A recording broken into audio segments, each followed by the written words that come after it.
भगवते वासुदेवाय।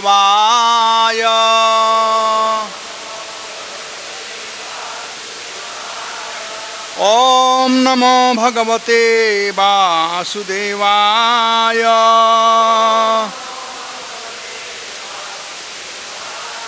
ओम नमो भगवते वासुदेवाय।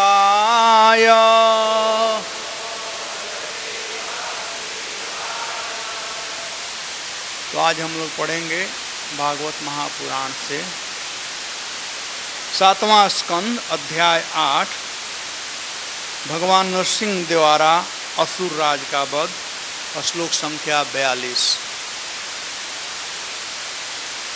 श्री इंद्र उवाच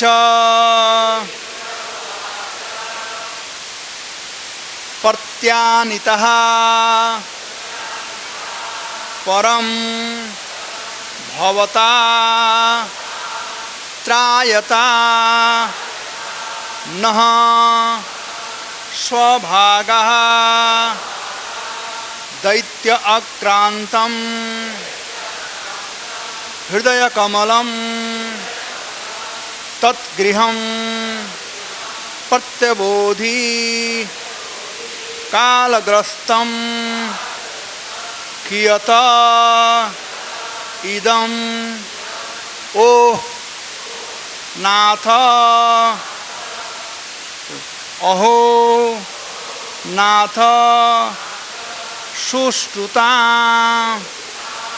ते मुक्ति तेषां न हि बहुमता नारसिंह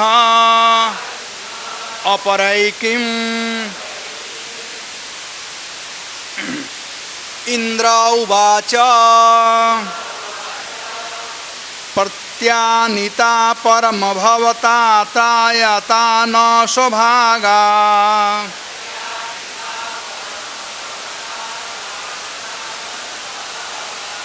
प्रत्यानिता परमभवता त्रायता नः स्वभागा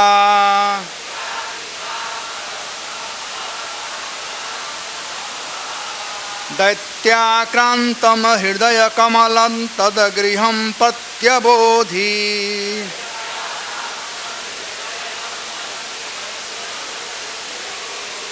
कालग्रस्तं कियदिमद् अहो नाथ सुश्रुतां ते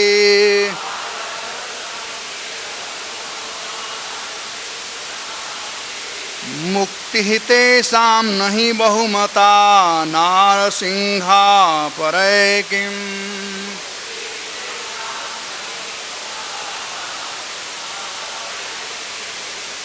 इंद्र उवाच स्वर्ग के राजा इंद्र ने कहा, प्रत्यानितः पुनः वापस लौटाना है या लौटाना है। परमा हे परम पुरुष, भवता आपके द्वारा, त्रायता रक्षा किए जाकर, नः हम स्वभागः यज्ञ का अंश, दैत्य आक्रांतम दैत्य से पीड़ित, हृदय कमलम अपने कमल रूपी हृदय, तत्गृहम जो आपका वास्तविक धाम है, प्रत्याबोधि प्रकाशित किया जा चुका, कालग्रस्तम समय द्वारा कवलित, कियत तुच्छ नगण्य, इदम यह संसार, अहो हे नाथ स्वामी, सुश्रुताम सेवा में लगे रहने वालों के लिए, भक्तों के लिए, ते तुम्हारा मुक्ति ही, भव बंधन से मोक्ष, तेसाम उनका, शुद्ध भक्तों का जो आपके सेवा में लगे हुए हैं, न नहीं ही निसंदेह, बहुमता बहुत आवश्यक समझा, नारसिंह हे नरसिंह देव, अपरई किम, अपरई किम, अन्य किसी संपत्ति से क्या लाभ। अनुवाद तात्पर्य भक्तिवेदांत स्वामी प्रभुपाद के द्वारा। श्रील प्रभुपाद की जय। राजा इंद्र ने कहा, हे परमेश्वर, आप हमारे उद्धारक तथा रक्षक हैं। आपने दैत्य से हमारे वास्तविक यज्ञ भाग को वास्तव में जो आपके हैं लौटाए हैं। क्योंकि असुरराज हिरण्यकशिपु अत्यंत भयानक था, अतः आपके अस्थायी निवास हमारे हृदय उसके द्वारा विजित हो चुके थे। अब आपकी उपस्थिति से हमारे हृदयों से निराशा तथा अहंकार दूर हो गया, अंधकार दूर हो गया। हे प्रभु, जो लोग आपकी सेवा में सदैव लगे रहते हैं उनके लिए सारा भौतिक ऐश्वर्य तुच्छ है, क्योंकि आपकी सेवा मोक्ष से भी बढ़कर है। वे जब मोक्ष की भी परवाह नहीं करते तो काम अर्थ तथा धर्म के विषय में क्या कहेगा। तात्पर्य, इस भौतिक जगत में दो प्रकार के लोग हैं, देवतागण तथा असुर। यद्यपि देवता भी भौतिक भोग के प्रति आसक्त होते हैं, लेकिन वे भगवान के भक्त होते हैं और वैदिक आदर्शों के अनुसार कर्म करते हैं। हिरण्यकशिपु के राज्य काल में प्रत्येक व्यक्ति को वैदिक सभ्यता के नित्य कर्तव्यों को निभाने में अवरोध होता था। जब हिरण्यकशिपु मार डाला गया तो देवताओं को अपने सामान्य जीवन यापन में विशेष राहत हुई, क्योंकि वे हिरण्यकशिपु द्वारा विचलित रहते थे। चूंकि कलयुग में सरकार असुरों से पूर्ण रहती है, अतएव भक्तों का जीवन संकट में रहता है। भक्त यज्ञ नहीं कर सकते, अतएव भगवान विष्णु की पूजा के लिए किए जाने वाले यज्ञ का प्रसाद ग्रहण नहीं कर सकते। देवताओं के हृदयों में सदैव असुरों का भय समाया रहता है, अतएव वे भगवान के विषय में सोच भी नहीं पाते। देवताओं का कार्य है अपने हृदयों में सदा भगवान का सदैव चिंतन करना। श्रीमद् भगवत गीता 6:47 में कहते हैं भगवान, योगिनाम अपि सर्वेषां मद्गतात् अंतरात्मना श्रद्धावान भजते यो मां स मे युक्ततमो मतः। समस्त योगियों में जो दिव्य प्रेमा भक्ति में से मेरी पूजा करते हुए सदैव श्रद्धा पूर्वक मुझमें निवास करता है, वह योग में मुझसे घनिष्ठता पूर्वक बन जाता है और सर्वोच्च है। देवतागण पूर्ण योगी बनने के लिए सदैव भगवान के ध्यान में लीन रहते हैं, लेकिन असुरों की उपस्थिति के कारण उनके हृदय सदैव असुरों के कार्यकलापों से भरे रहते हैं। इस तरह उनके हृदय यद्यपि परमेश्वर के वास के निमित्त है, किंतु व्यवहारिक रूप से वे शत्रुओं द्वारा आच्छन्न रहते हैं। अतएव जब हिरण्यकशिपु मर गया तो देवताओं को राहत हुई, क्योंकि अब वे भगवान के विषय में आसानी से सोच सकेंगे। अब उन्हें यज्ञ फल प्राप्त हो सकेगा और इस भौतिक जगत में भी सुखी बन सकेंगे। ओम ज्ञानतिमिरान्धस्य ज्ञानाञ्जनशलाकया चक्षुर्जनिमीलितं येन तस्मै श्रीगुरवे नमः। भूतैर्महद्भिर्यैमा पुरो विभो निर्माय सेते यदमुषु पुरुषम्। भुक्ते गुणान् षोडश षोडशात्मकम् सोलं कृष्णं भगवन् वचांसि मे। गुरवे गौरचन्द्राय राधिकायै तदालये कृष्णाय कृष्णभक्ताय तद्भक्ताय नमो नमः। वाञ्छाकल्पतरुभ्यश्च कृपा सिन्धुभ्येव च पतितानां पावनेभ्यो वैष्णवेभ्यो नमो नमः। हे कृष्ण करुणा सिंधु दीनबंधु जगत्पते गोपेश गोपिका कांत राधा कांत नमस्तुते। तप्त कांचन गौरांगी राधे वृंदावनेश्वरी विश्वभानुसुते देवी प्रणमामि हरिप्रिये। नमः विष्णुपादाय कृष्णप्रेष्ठाय भूतले श्रीमते भक्तिवेदांत स्वामिनिति नामिने। नमस्ते सारस्वते देवे गौरवाणी प्रचारिणे निर्विशेष शून्यवादी पाश्चात्य देशतारिणे।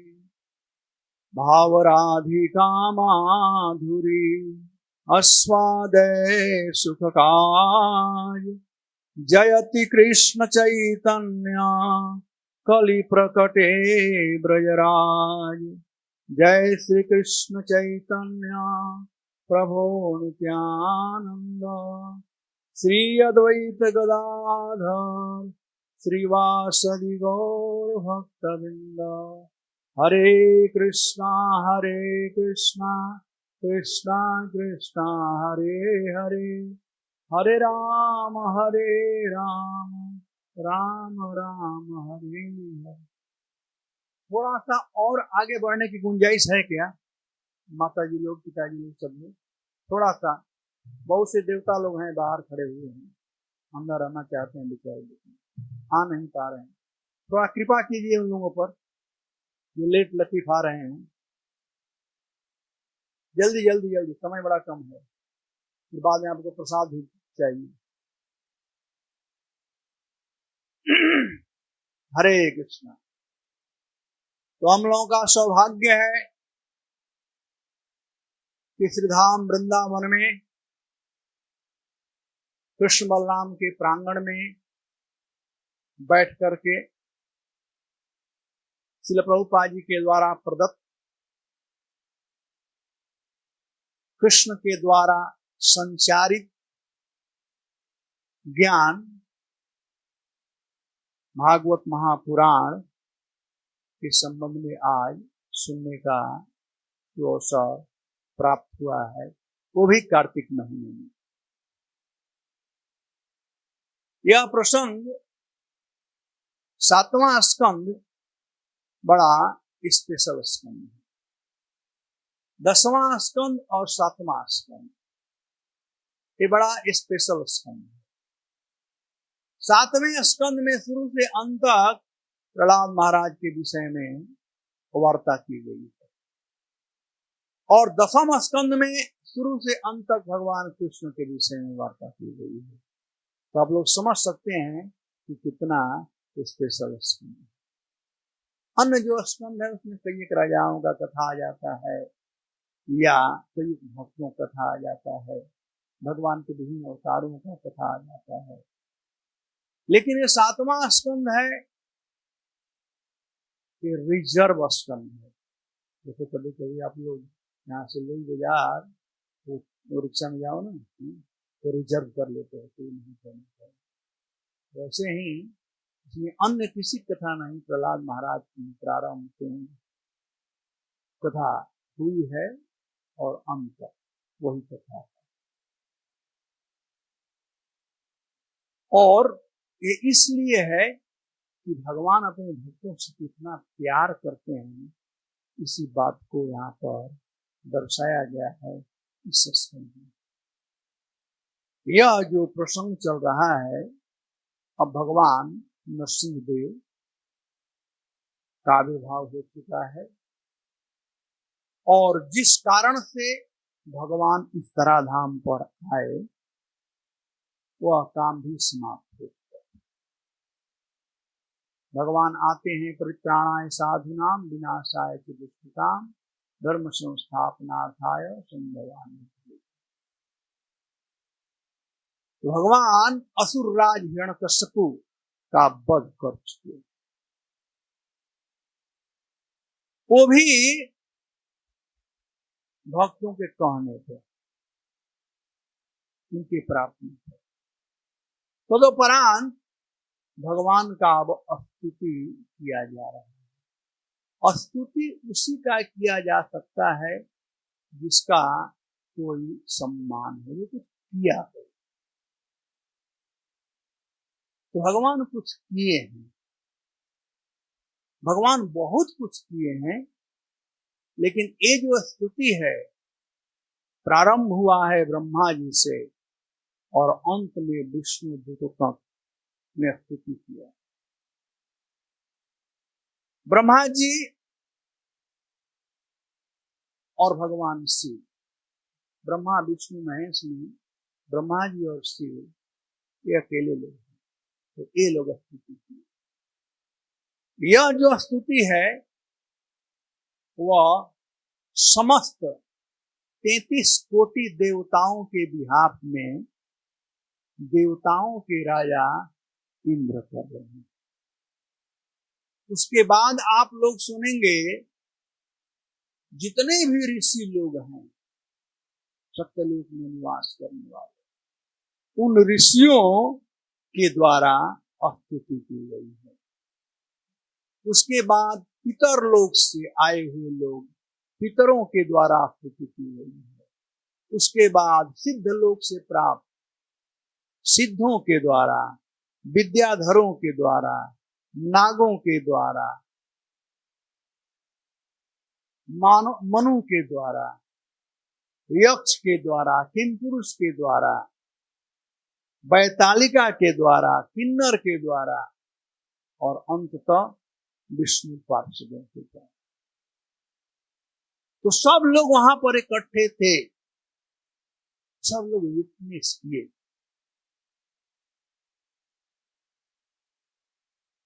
अब इस श्लोक में इंद्र के द्वारा देवताओं के बिहाफ में इंद्र स्तुति किए हैं, तो उनके द्वारा किए गए स्तुति का वर्णन श्रीपाद सुखदेव गोस्वामी करता है। इंद्र, इस श्लोक में इंद्र 4 बातों के विषय में बतलाए हैं। स्वदुख आवेदन, अपने दुख का आवेदन कि कैसे हम लोग त्रस्त थे समस्त देवतागण हिरण्यकश्यपु के अत्याचार से। उसके बाद बतलाए कि हे भगवान, कैसे आप ही सबके रक्षक और आप ही सबके आत्मा में निवास करने वाले सर्वांतरात्मन हैं। और अंत में बताए कि समस्त पुरुषार्थों को प्रदान करने वाले आप ही हैं। इंद्रम तु सदुखम आवेदनम सर्वरक्षकम सर्वांतरात्मनम समस्त पुरुषार्थदम अस्तित्व। इस प्रकार से भगवान का वे स्तुति की। तो इन एक एक चीजों पर हम लोग चलेंगे। पहला है स्वदुख आवेदन, अपने दुख का वे आवेदन। दुख का कारण क्या था? दुख का कारण था कि हिरण्यकश्यप मार पीट करके इन लोगों को भगा दिया था, इन लोगों का राज्य छीन लिया था। उतना ही नहीं, अपने नौकरी में इन लोगों को शरण दिया था, नौकरी में बहाली किया था। वायु देवता झाड़ू लगाते थे, इंद्र पानी लाते थे। क्या परिस्थिति थी। ये लोग राजा थे, स्वर्ग के राजा, और पानी लेकर के आए, क्या अन्य तुच्छ कार्य करें, वो भी असुर के यहाँ। तो ये बहुत बड़ा दुख था। शारीरिक दुख उतना नहीं था, खाना पीना मिलता था उन लोगों को, कोई तकलीफ नहीं थी, लेकिन दुख मानसिक। शारीरिक दुख से निवारण हो सकता है, लेकिन मानसिक दुख बहुत सूक्ष्म होता है और बहुत भयावह होता है। जो अपमान कर दिया जाए, कहा जाता है वो अपमान मृत्यु के समान होता है। Man who is honour dishonoured is worse than death. मृत्यु से भी कहीं खराब है अपमान, बल्कि मर जाना अच्छा है अपमानित होकर रहने से। तो आप समझ सकते हैं इंद्र पर कितना दुख हुआ, क्या ये लोग सहते होंगे। अब क्या, अब थोड़ा सांस लिए। हे पुरुषोत्तम, आपने हमारी रक्षा,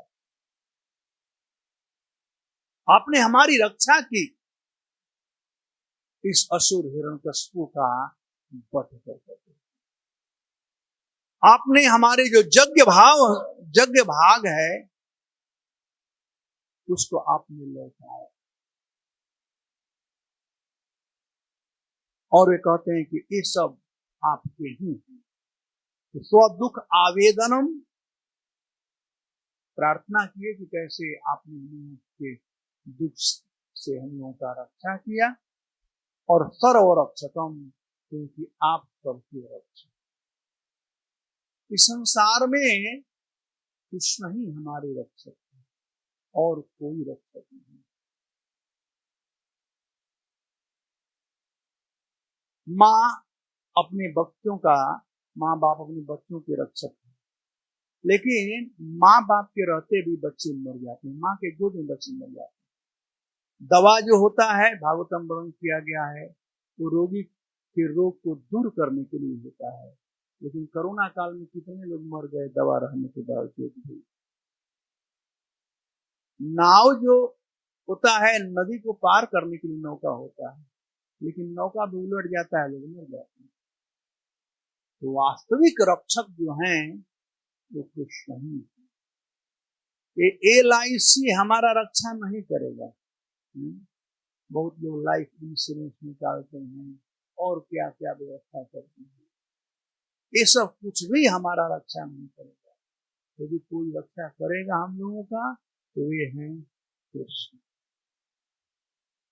और कृष्ण क्यों हम लोगों का रक्षा करेंगे? एक तो इसलिए कि हम उनके हैं, लेकिन विशेषतया जो भगवान का भजन करने लगता है,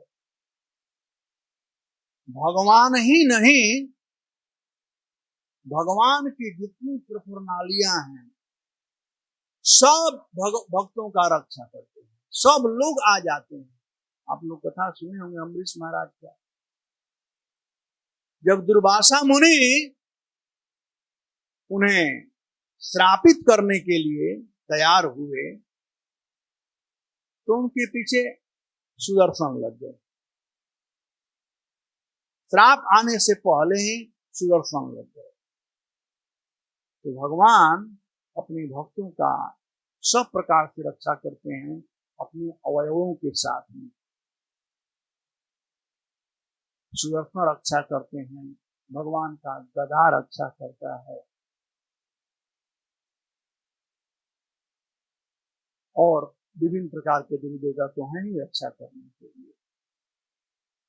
तो वास्तविक रक्षक श्री कृष्ण है, इसलिए हम लोगों को उन सभी की तरफ से मुख मोड़ कर करके कृष्ण की तरफ मुख करना चाहिए। कृष्ण को एकांतिक प्रीति चाहिए, प्रेम करें लेकिन एकांतिक भाव से, तब कृष्ण हमारा रक्षा करेंगे। देवी देवता लोग की तरफ मुख कर करके कृष्ण का भजन करें, कहेंगे ठीक है उनसे करा लो पहले। धन संपत्ति के तरफ मुख कर करके रक्षा का प्रयास करेंगे, भगवान कहेंगे उनसे भी करा लो। सगे संबंधियों के तरफ मुख कर करके रक्षा का हम आशा करेंगे, भगवान करके अभी कर लेंगे। जब द्रौपदी का चीरहरण हो रहा था तो द्रौपदी अपने रक्षा के लिए सबसे पुकारे पितामह भीष्म को, गुरु द्रोण को, उसके बाद महाराज धृतराष्ट्र को, पांडवों को, सब लोगों की तरफ देख रही थी। भगवान द्वारका में बड़े व्यग्र थे, परेशान थे भगवान। वे चाहते थे कि द्रौपदी का रक्षा करने में जाऊं। जब रुक्मिणी जी पूछी क्या बात है प्रभु, बात बहुत चिंतित लगते हैं, बड़े व्यग्र लगते हैं, क्या बात है? मैं करूं क्या, हमारी भक्त द्रौपदी का आज चीरहरण हो रहा है, उसका लज्जा लूटा जा रहा है। तो रुक्मिणी जी ने कहा कि आप जाते क्यों नहीं हो, आप जल्दी जाओ। तो भगवान ने कहा अभी ट्रैफिक जाम है। कल गोवर्धन से आते समय देखा हमने कितना ट्रैफिक जाम है। ये ट्रैफिक जाम है, बड़े बड़े ट्रक लगे हुए हैं रास्ते में। भीष्म पितामह भीष्म, गुरु द्रोण, धृतराष्ट्र, पांडव सब लोग लगे हुए हैं रास्ते में। तो रास्ता क्लियर होगा तो जाऊंगा। और जब ही द्रौपदी द्वारकाधीश को पुकारी, सब ट्रैफिक क्लियर हो गया तो भगवान तुरंत चले गए। तो शिक्षा ग्रहण करनी चाहिए हम भक्तों को कि हम लोग भी ट्रैफिक जाम मत करें। शिवरात्रि के दिन शिव जी का पूजा करने जाओ, दुर्गा पूजा के लिए दुर्गा जी का पूजा करने जाओ, अन्य देवी देवताओं के लिए कोई सोमवार का पूजा करो, मंगलवार का पूजा करो, अलग अलग मुद्दी मारते रहोगे, इसका मतलब कि विश्वास नहीं है भगवान में। यदि भगवान में विश्वास रहेगा तब ट्रैफिक क्लियर होगा, अब तब भगवान बहुत जल्दी आ जाते हैं। तो भगवान भक्तों के रक्षक हैं। इंद्र पर विपत्ति आई हुई है, इंद्र पर कई एक बार विपत्ति आई, पहला बार नहीं है। कितने बार तो उनके मूर्खता से विपत्ति आई, जैसे कल का विपत्ति गोवर्धन पूजा था, लेकिन भगवान क्षमा कर दिए इंद्र को। ब्रह्मा जी और इंद्र ये दोनों ने अपराध किया था, लेकिन इंद्र को भगवान क्षमा कर दिए कि ब्रजवासियों का वो सेवा किए।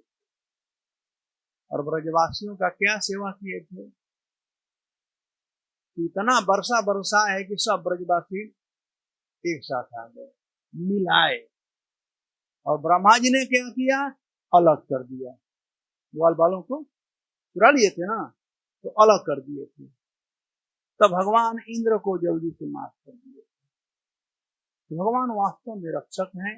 इस श्लोक से यह सीखना चाहिए कि इंद्र कह तो रहे हैं, लेकिन हम लोग कहते हैं हे परमम भवता त्रायता नः, आपने हम लोगों का रक्षा किया।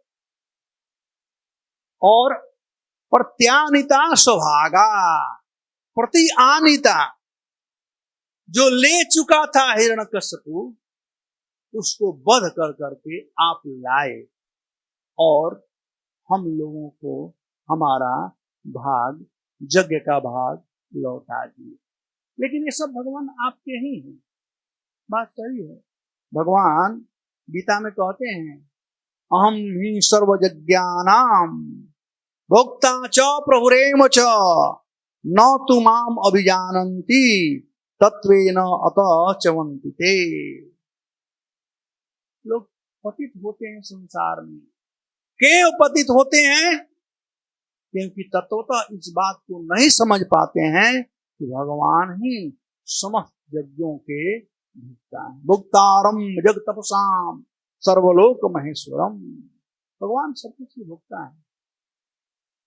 इंद्र इस बात को कह रहे हैं कि प्रत्यानिता स्वभागा, हे प्रभु आपने यज्ञ का भाव ला करके हमको दे दिया हिरण्यकशिपु को मार करके, लेकिन यह सब आपका ही है, हम तो केवल पोस्टमैन हैं, डाकिया हैं। जो बात इंद्र यहाँ पर कह रहे हैं, इसी बात को भगवान ने नंद बाबा से कहा था कि इंद्र क्या करता है, क्या देता है, वो तो पोस्टमैन है, वो सब ऊपर से आता है। और तब तो इंद्र पूजा बंद हुआ ना। और वही बात इंद्र से कह रहे हैं कि आप ला करके दिए। फिर दूसरा बात कहते हैं सर्वरक्षक, भगवान आप ही रक्षक हैं। दैत्य आक्रांत हृदय कमल तद गृहम प्रत्यबोधि, हे भगवान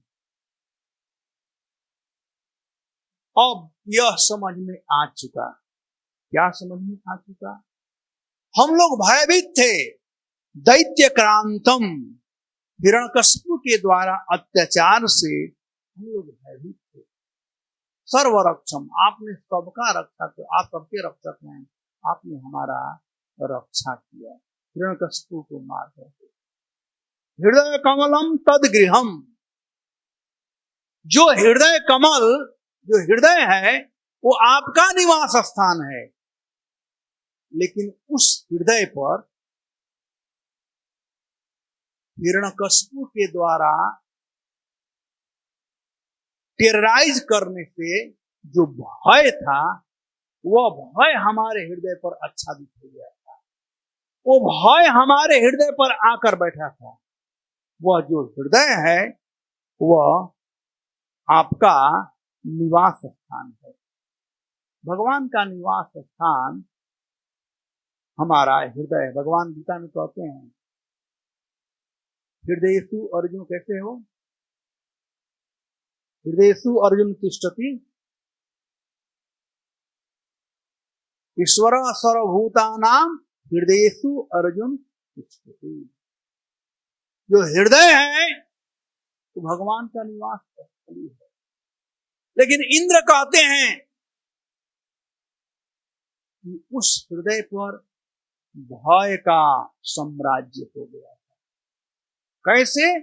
दैत्य आक्रांत, हिरण्यकशिपु के अत्याचार से हम लोग भयभीत थे। जो भगवान सर्वात्म आत्मा है, सबके आत्मा है, परमात्मा, जिनका निवास स्थान हमारा हृदय है, हमारे हृदय पर किसका निवास स्थान है? हम लोगों को इंट्रोस्पेक्शन करना चाहिए कि कौन हमारे हृदय पर विराजमान है। हमारे हृदय पर विराजमान है काम, ये ना, काम मतलब निज इंद्रिय तृप्ति तार नाम खान। इंद्रिय तृप्ति की कामना, इंद्रिय तृप्ति की कई प्रकार की कामना होती है। एक ग्रॉस कामना होती है, एक सटल कामना होती है। ग्रॉस कामना रोटी कपड़ा मकान, हाय हाय लगा हुआ है, पुरुषोत्तम लगा हुआ है ना, कैसे मिलेगा, कैसे मिलेगा, कैसे मिलेगा। और सटल कामना जो है नेम फेम ग्लोरी, ये बैठा हुआ है, जकड़ा हुआ है, हृदय ग्रंथि, हृदय ग्रंथि हो चुका है। और इसी के बैठने के चलते हम भगवान के आदेशों का पालन नहीं करते। अब तक से हम भगवान के शरण में गए हैं, क्यों नहीं? क्यों नहीं हम कृष्ण का भक्त और से बने हुए हैं? क्योंकि हमारे हृदय में कोई स्थान नहीं है भगवान के लिए। भगवान सज्जन व्यक्ति हैं, परमम भवान, भगवान सज्जन व्यक्ति हैं, और सज्जन व्यक्ति बिना बुलाए नहीं जाता। दुर्जन लोग तो निर्लज होते हैं, कहीं चले जाते हैं, लेकिन सज्जन व्यक्ति की तरफ बुलाने पर जाते हैं। जब भगवान को बुलाएंगे, अपने हृदय में स्थान देंगे, तब भगवान आएंगे। और उसके लिए अपने हृदय को साफ करना है। और भगवान श्री चैतन्य महाप्रभु हृदय को साफ करने का सरल तरीका बताए हैं, चेतो दर्पण मार्जनम। हरे कृष्णा कृष्णा कृष्णा हरे राम हरे राम। इंद्र कहते हैं तद गृहम, हे प्रभु ये हृदय आपका निवास स्थान है। लेकिन इस पर हिरण्यकश्यप के प्रताड़ित किए जाने के बाद भय, हिरण्यकश्यप का भय वह निवास स्थान हो गया था।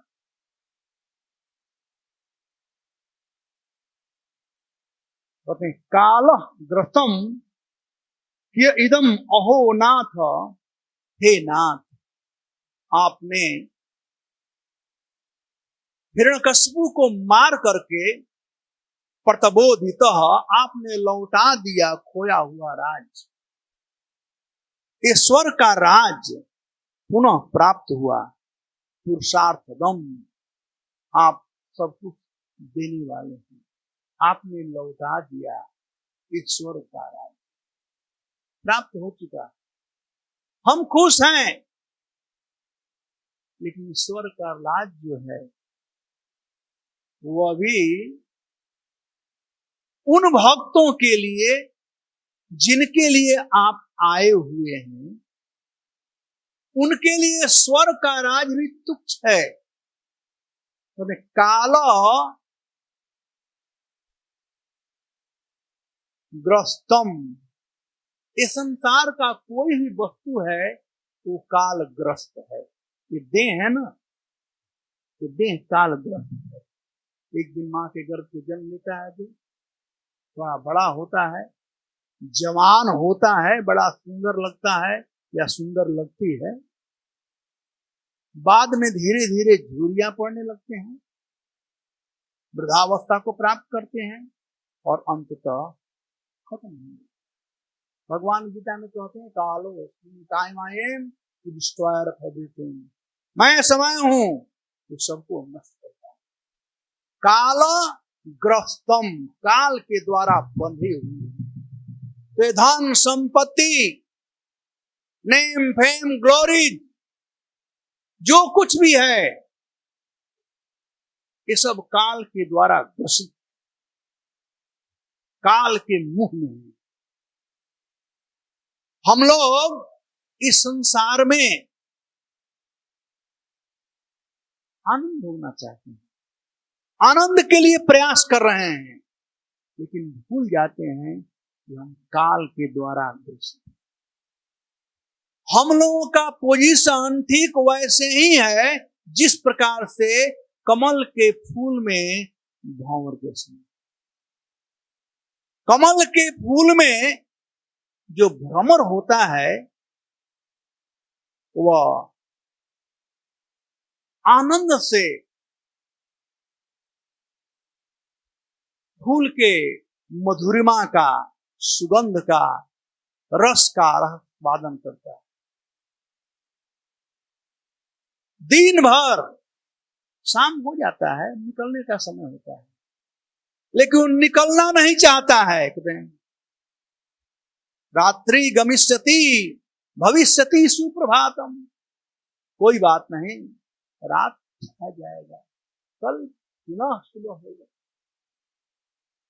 और इस प्रकार से सोच करके वो भ्रमर आनंद से उस कमल का जो पंखुड़ी है बंद हो रहा है, देख रहा है कि बंद हो रहा है, लेकिन कहता है रात्रि गमिष्यति भविष्यति सुप्रभातम, अरे रात खत्म हो जाएगा फिर कल सुबह होगा, आनंद थोड़े बार बार मिलेगा, ले लेने दो आनंद, कौन देखा है कल क्या होने वाला है। तब तक से राजा का हाथी पानी पीने आता, और राजा का हाथी पानी पीता है और साथ में कमल को अपने सूंड से लपेट, और लपेट करके पैर के नीचे बुम गए काम से। हाँ हंत हंत नलनी, हाय हाय धिक्कार है। जो बेचारा सोच रहा था कि रात्रि खत्म हुआ, कल सुबह आएगा, और उसमें आनंद का अनुभूति कर रहा था, लेकिन गया काम से। हम लोग उसी प्रकार के कमल के फूल में घिरे हुए भ्रमर हैं। हम लोग भक्त बन जाते हैं, लेकिन भक्त बनने के बाद भी जूस चूसते हैं। क्या मंदिर से मिल सकता है? ये नहीं तो नेम फेम ग्लोरीज का जूस चूसते हैं।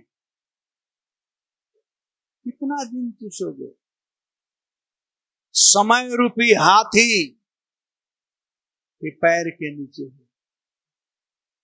संसारिक लोग, मैं कहता हूं जब बाल पकना शुरू होता है तो कनपट्टी से पकता है। देखना आप लोग, बाल पकने का मतलब कि अब सुनो, अब बुढ़ापा आ गया तो नहीं कल फिर देखेंगे, आज नहीं कल देखेंगे, आज नहीं कल, जैसे भ्रमर सोच रहा था कल करेंगे। पंखुड़ी बंद हो रहा था कि कल सुबह प्रभात होगा। जीवन ढल रहा है, बुढ़ापे को हम प्राप्त करेंगे, कल करेंगे, तब तक से खत्म हो जाते। कालग्रस्तम कियद इदमहो नाथ, हे नाथ, आपने लौटा तो दिया, लेकिन सब कुछ काल के द्वारा संचालित है, काल के द्वारा है। लेकिन जो आपके भक्त लोग हैं वो लोग बड़े चतुर होते हैं। जय कृष्ण भजे से ही बड़ा चतुर। जो कृष्ण का भजन करता है बहुत चतुर होता है। तब अंतिम लाइन कहते हैं कि नाथ सुश्रुताम ते, जो आपके सेवा में लगे हुए हैं, जो आपके सेवा शुश्रूषा में लगे हुए हैं, वो लोग सही में चला। वो लोग ऐसे वस्तुओं का कामना नहीं करते। इंद्र कह रहे हैं कि हम कामी हैं, हम तो स्वर्ग के राह पे खुश हो गए। भगवान सब कुछ देते हैं, क्या नहीं देते हैं? भगवान सब कुछ देंगे लेकिन अपने को नहीं देंगे। इसलिए उनका नाम है नंद नंद। जो नहीं देते हैं, नहीं देते हैं, नहीं देते। भगवान सब कुछ देंगे, अमेरिका का टिकट दे देंगे, रसियन लड़की शादी करना है तो भी दे देंगे,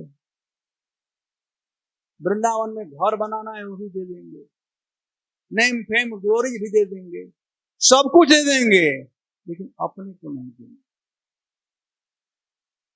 लेकिन जो कुछ भी नहीं चाहेगा, केवल कृष्ण को ही चाहेगा। बॉम्बे में आजकल तो एयर कंडीशन गाड़ी है, पहले एयर कंडीशन नहीं था। मैं 80 से बात कर रहा हूँ, 70। तो वहां पर एक ग्रुप है, सब लोग समाज में रहते हैं, तो भिखमंगों का समाज है। वो रोड पर भीख मांगते हैं, ऐसा ऐसा चेहरा बना करके मांगते हैं। दिन में से लगा लेंगे, फोड़ फूटा उसे हाथ फूटा हुआ, हाँ ठीक है, तो कर दें। मांगने का तरीका है। और वो तब तक से गाड़ी को पकड़े रहेंगे जब तक से आप कुछ दे न दे। तो कहेंगे बाबू दे दो थोड़ा, हमारा बेटा भूखा है, बच्चा भूखा है, और पता नहीं कहां से छोटा बच्चा भी लेकर आ जाते हैं तो मांगने वाली स्त्री ऐसी मांगती है, ऐसी मांगती है। लोग अपना पीड़ छुड़ाने के लिए देते हैं। ये तो गाड़ी का बात चलते हुए भी लोग अपना पीड़ छुड़ाने के लिए लोग देते हैं। तो वैसे ही भक्तों को उन भिखारियों के समान होना पड़ेगा। उन भिखारियों के समान। यदि हम भगवान को ही चाहेंगे तो भगवान अपने को दे सकते हैं। कब? जब हमें चाहत हो उनके लिए। ये सब कुछ आएगा, नेम फेम ग्लोरी सब आएगा। यदि हम इसी में फंस रहेंगे तो भगवान को नहीं प्राप्त करेंगे। इसीलिए महाप्रभु कहते हैं, न धनम न जनम न सुंदरीम कविताम वा जगदीश कामये मम जन्मनि जन्मनीश्वरे भवताद भक्तिर अहेतु कोई। ये तीन बातें तो कही गई, लेकिन असली बात जो है वो अंतिम श्लोक में।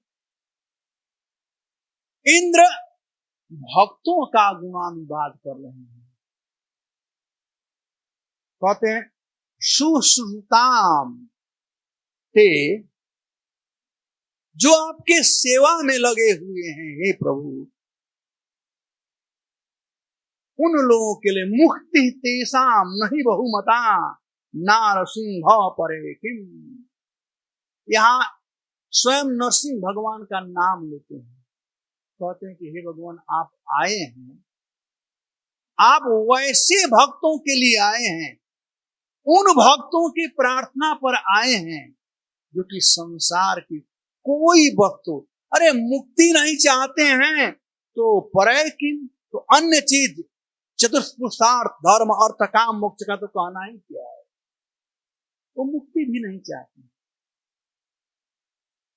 और ये भक्त कौन कौन है, किन किन भक्तों के चलते नरसिंह भगवान आए यहां पर, ध्यान कीजिए आप।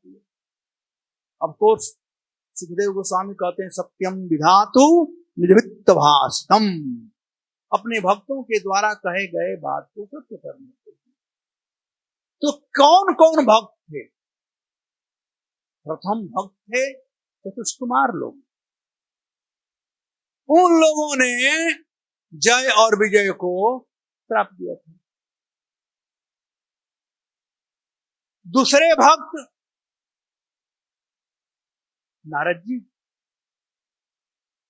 जिन्होंने इंद्र से कहा था, अरे मुझ तो कयादू के ले जा रहा है, तुम्हें मालूम नहीं है इसके घर में कौन है, महान भक्त है जिसके चलते भगवान आए। तो नारद जी के बात सत्य करने के लिए। तीसरा ब्रह्मा जी के बात को सत्य करने के लिए, जब हिरण्यकशिपु तपस्या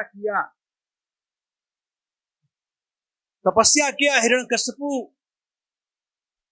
और तपस्या के परिणाम स्वरूप भगवान से विभिन्न प्रकार का वर मांगा, ब्रह्मा जी से वर मांगा।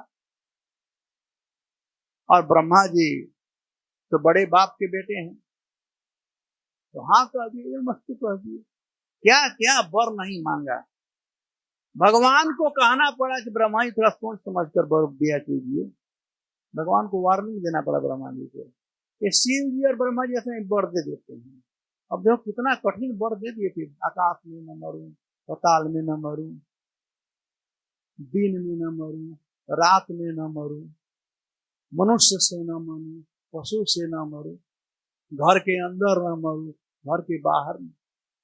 भगवान सब कुछ एडजस्ट करते करते करते करते ऐसा लगे बम। कितना वो जो बच्चे लोग होते हैं ना, तो एडजस्ट करते हैं सब कुछ करने वाले, एक खेल होता है ना मिलाने वाला, भगवान कितना सब मिलाए सब कुछ, और मिला करके और हिरण्यकशिपु को मारे। तो ब्रह्मा जी के बात को सत्य करने के लिए, और अंततः प्रहलाद महाराज की बात को सत्य करने। हिरण्यकशिपु ने कहा, रे मूर्ख कहीं का, तू बकवास कर रहा है, मरने वाले ऐसा है उठपटांग बात करते रहते हैं। जब तू कह रहा है कि तुम्हारे भगवान सब जगह हैं, तो क्या खंबे में क्यों दिखाई नहीं पड़ते हैं? है वहां पर चैलेंज किया। भगवान कहीं से आ सकते थे, लेकिन हिरण्यकशिपु ने चैलेंज किया, तो भगवान खंबे में कहा तो टेस्ट करना चाहे। मूर्ख लोग टेस्ट करते हैं, उनको प्रमाण चाहिए। साधु लोग साधु शास्त्र और गुरु के बात पर विश्वास करते हैं, और मूर्खों को प्रमाण चाहिए, क्योंकि हिरण्यकशिपु के नाती पोते हैं ना, उनके खानदान वाले हैं, उनके संप्रदाय वाले हैं, प्रमाण लोग मांगते हैं। ये पूरा संसार में आए प्रमाण लोग मांगते। अच्छा, एक बात मैं कहना भूल गया, जो प्रभुपाद जी स्पेशली बात कहते हैं, क्योंकि कलयुग में सरकार असुरों से पूर्ण रहती है, अतः भक्तों का जीवन संकट में रहता है, भक्त यज्ञ नहीं कर सकते, अतः भगवान विष्णु की पूजा के लिए किए जाने वाले यज्ञ का प्रसाद ग्रहण नहीं कर सकते। याद है बॉम्बे में जब परमिशन के लिए प्राप्त अप्लाई किया गया था बॉम्बे मंदिर बनाने के लिए, तो म्युनिसिपल कमिश्नर हरि नाम को न्यूसेंस कह दिया था, ये न्यूसेंस है। और प्रभुपाद जी स्लीपलेस हो गए 2-3 दिन तक। कई एक लेक्चर आप सुनोगे, आप पढ़ना, कपिल भगवान का शिक्षा जो है ना, तो पूरा कथा हुआ था जुहू में, टीचिंग ऑफ लॉर्ड कपिल, उसमें आप परपट में पढ़ना। कई एक जगह पर कई एक दिन तक प्रभुपाद जो भी मिलता था, प्रभुपाद जी कहते थे देखो ये कैसा डिमोनियक गवर्नमेंट है कि हरि नाम को न्यूसेंस कह रहा है। प्रभुपाद जी को बहुत धक्का लगा था, न्यूसेंस कह रहा है। तो ये असुर लोग ये जग नहीं करने थे। पहले हम लोग हरि नाम करने के लिए बॉम्बे जा सकते थे, आजकल परमिशन लेना पड़ेगा, वो भी 20-25 आदमी से ज्यादा नहीं। पहले हम 300 भक्त जाते थे हरिनाम करने के लिए, 200 भक्त जाते थे, और 15-20 जा सकते। मैं कोरोना काल का बात नहीं करता, इससे पहले भी जो भी जाते हैं कि वहां कोई नियम नहीं। पहले हम जाते थे डाउन टाउन, अब नहीं जा सकते। रथ यात्रा निकालना परमिशन, हरि नाम के लिए परमिशन। हाय रे भगवान, ये हिरण्यकश्यप का राज आ गया है, भजन नहीं। चलिए अंतिम जो श्लोक है इसका ही ग्रहण करना था। मुक्ति तेसाम नहीं बहुमता नारसिंह परैकिन।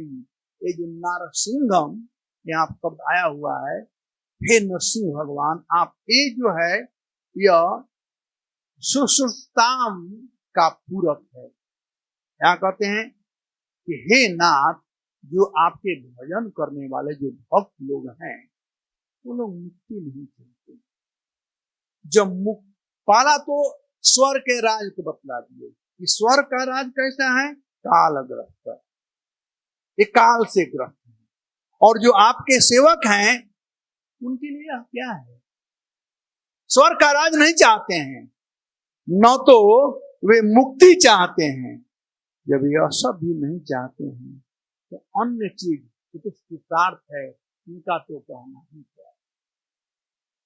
मैं 2 श्लोक पढ़ कर करके, और दोनों श्लोक प्राय एक समान ही है, उस पर थोड़ा चर्चा कर करके विराम देंगे। यह श्लोक 6ठे स्कंद के 11वें अध्याय से है, श्लोक संख्या 25। वृत्रासुर का हृदय का आह्लाद। वृत्रासुर कहते हैं कि बात हो रहा है कि जो आपके भक्त हैं वो लोग स्वर्ग का राज नहीं चाहते हैं, न तो मुक्ति चाहते हैं, तो फिर संसार का रोटी कपड़ा मकान का तो कहना ही क्या है, क्या चतुर्थ कहना ही क्या है। तो उसी को बतलाते हुए वृत्रासुर कहते हैं भक्त लोग क्या चाहते हैं, भक्तों क्या कामना होती है।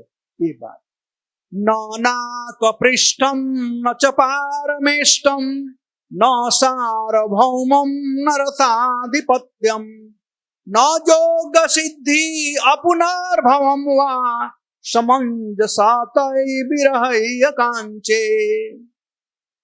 न नाकपृष्ठम, हे प्रभु मुझे स्वर्ग का राज नहीं चाहिए, न पारमेष्टम न च पारमेष्टम, न तो ब्रह्मा जी का उच्च पोजीशन चाहिए, न सार्वभौमम, न तो मैं उनमें मुकेश अंबानी बनना चाहता हूं, यानी यहाँ का धन, न रसाधिपत्यम, न तो मैं लोअर प्लैनेट का अधिपति बनना चाहता हूं, न योग सिद्धि, मुझे अणिमा लघुमा जो सिद्धियां वो भी नहीं चाहिए, अपुनर्भवम हुआ, न तो मुझे मुक्ति चाहिए। क्या चाहिए तो भाई तुम्हें चाहिए क्या बताओ, तो क्या चाहिए। समंजसा विरहै कांचे, हे प्रभु मैं आपके विरह में रोता रहूं, बस यही इच्छा है। विरह में रोने का जो आनंद आता है, आनंद आता है, विरह का आनंद। मिलन में छूटने का भय बना रहता है, लेकिन विरह में मिलने का आनंद आता है कि हम मुलाकात होगी, हम मुलाकात होगी। अब इसी मिलन को कैसे मिलना चाहिए और उसमें प्रतीक्षा कैसे होती है, वृत्रासुर कहते हैं अजात पक्ष इव मातर खगा तन्यथा वस्ततराचुधार्ता प्रियम प्रियेव व्यसुदूत विष्णु विष्णुसा मनोरविंदात दीक्षते त्वाम। ये आगे बताया गया है कैसा विरह हो मिलने का। 3 उदाहरण दिए हैं। एक छोटे पक्षी के बच्चों का, दिन भर पक्षी का बच्चा घोंसले में बना रहता है, शाम होते चुचू चुचू करके बाहर आता है कि मार आई मार आई। इसलिए ठीक नहीं है, क्योंकि जो पक्षी का होता है अपने मुंह से कुछ लाता है और बच्चे के मुंह में डाल देता है, कितना ही ये भी ठीक नहीं। दूसरा लाते हैं अस्तन्य काम अस्तन्य था वह तराचुदाता। जो गाय का बछड़ा होता है उसको खुट्टे में बांध दो, दिन भर बेचारा बैठा रहेगा और शाम होते हुए खुट्टे की तरफ खड़ा। देखा कितने लोग बछड़ा देखो हाथ रहो तुम, बंदे वालों को पूछना पड़ता है। और खूटे में बंधा हुआ बछड़ा कितना देख रहे हो, कितने लोग देखे? चलो कुछ लोग तो हैं, माता जी नहीं देखे, जाओ गौशाला में देखिए। लेकिन तकलीफ है कि यहाँ की गाय यहीं रहती है, पहले गाय चरने बाहर जाती थी ना, तो शाम को बछड़े उठ करके और उस खूटे के चारों तरफ ब्रह्मांड का परिक्रमा करते हैं। क्यों? कहते हैं क्षुधारता, क्षुधा पेट भरने के लिए। इसमें देखो थोड़ा अंतर है, गाय घास चरती है तब उसके स्तन से दूध होता है और तब ये भी इसमें भी कामना है, ये ठीक नहीं है। दूसरा उदाहरण देते हैं, कोई प्रेयसी है जिसका पति विदेश में है, अब वो आने वाला है, तो उसके आगमन पर वो क्या क्या करेगी उसके लिए वो सोच रही है। तो समय हो गया, ने देखा 2 और श्लोक था। नाग पत्नियों ने भी ऐसा ही प्रार्थना किया था और अंत चेतन महाप्रभु ने ही कहा धन जन नाही मांगी कविता सुंदरी शुद्ध भक्ति दिह मोरे कृष्ण कृपा करी न धनम न जनम न सुंदरीम कविताम वा जगदीश कामयी मम जन्मनि जन्मनीश्वरे भवता भक्ति रहे। तो इस वर्ष को समराइज करने में यही 4 बातें, 4 नहीं है तो 4 बातें यहाँ पर कही गई है। पहला तो इंद्र भगवान को थैंक यू बोल रहे हैं क्योंकि दुख से उनका निराकरण कराएं, हिरण्यकशिपु को मार कर करके भगवान सबके रक्षक हैं। दूसरा, उन लोगों का यज्ञ का भाग जो प्राप्त नहीं होता था, भगवान उन लोगों को यज्ञ का भाग दिलाए। तीसरा, भक्त से भगवान उन लोगों को मुक्त कराए। और चौथा बात बताया गया है, ये तो है जो आपके शुद्ध भक्त होते हैं उन लोगों को स्वर्ग के राज न ना का पृष्ठम, स्वर्ग के राज्य की इच्छा नहीं होती है, यहाँ तक कि मुक्ति की भी इच्छा नहीं होती है, फिर संसारिक पुरुषार्थों का तो कहना ही क्या है। तो 4 बातें इस श्लोक में बतलाई गई है इंद्र के द्वारा। धन्यवाद। हरे कृष्ण। महाराज कुछ बोलेंगे? समय नहीं है। यानी क्वेश्चन? अरे बैठो, प्रसाद है, काहे चिंता करते हो, आपसे पहले लोग लाइन में हैं। यस।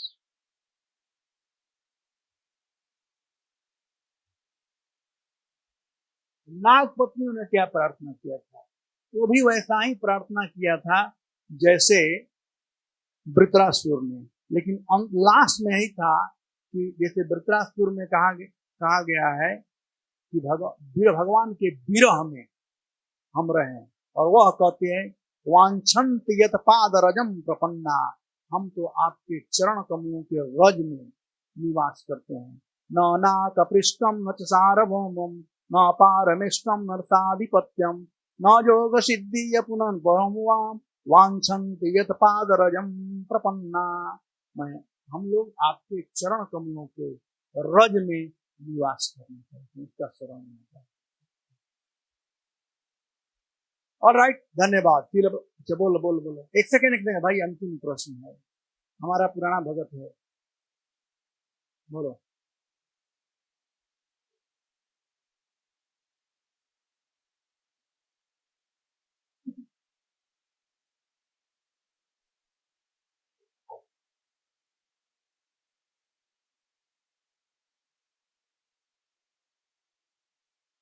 देखो, मिलना और कामना करने में अंतर होता है। भगवान का सेवा करोगे तो क्या नहीं मिलेगा? एयरप्लेन का टिकट मिलेगा प्रचार करने के लिए, फर्स्ट क्लास का 56 भोग प्रसाद मिलेगा, 10 लोग प्रणाम करने वाले मिलेंगे, क्या नहीं मिलेगा?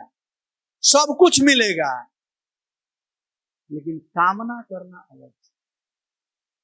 मोस्ट इंपोर्टेंट कामना नहीं होनी चाहिए, ये पिशाची है कामना, कामना नहीं करनी चाहिए, मिलेगा। कामना करने में आसक्ति है और मिलने में अनासक्ति। हमने इच्छा नहीं किया था, मिला, बिना जो मांगे मिलता उसमें आनंद आता है, और मांग कर खींचातानी कर मिले। अब देखो, प्रसाद के लिए खींचातानी करोगे तो उसने कहा एपेटाइट खत्म हो जाएगी, और कोई बुलाए कि प्रभु जी आइए प्रसाद खाइए, तो उसमें कुछ काम नहीं। धन्यवाद। हरे कृष्णा। श्रील प्रभुपाद की जय।